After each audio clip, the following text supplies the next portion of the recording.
This question must be exciting because something is surging. We've condensed the text down and we've got this.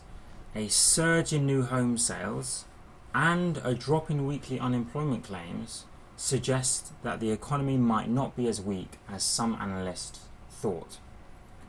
Let's spot the difference between that and the options down here.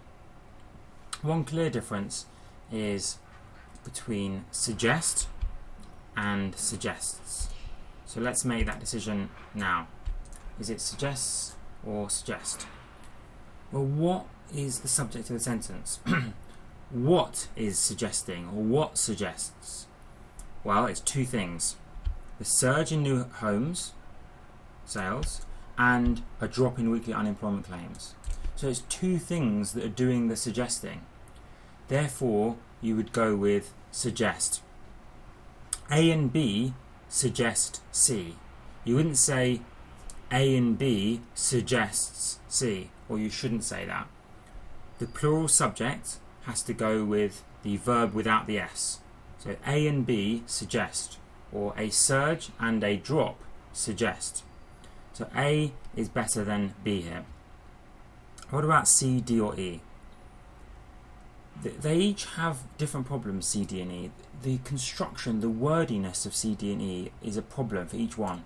Okay, so C has suggest that the economy might not be as weak as have been previously thought by some analysts.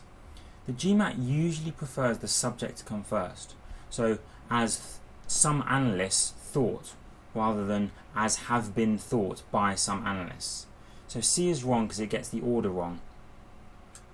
It puts the action first. That's not always wrong, but here it just sounds awkward, doesn't it? As has been previously thought by some analysts. Why not just say, as A does, as some analysts thought? It's much shorter, much simpler. D is the same thing. It's a very wordy way of saying, suggesting about the economy that it might. Why do we need that? Why not just suggest that the economy might? Okay, they've used 7 words when you can just use 5. So again, it's not so much a huge problem grammatically, it's more wordiness with D.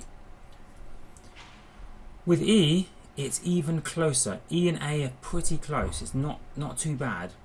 But with E, it just adds in 1 or 2 extra words that are unnecessary. So it says, suggesting the economy might not be as weak as previously thought to be by some analysts. Why do we need that to be? Just imagine the sentence without the to be. Might not be as weak as previously thought by some analysts. It runs perfectly fine. So whenever you read a sentence and you knock off a few words and it still reads just as well or even better, that answer is too wordy. So E is wrong, A is right.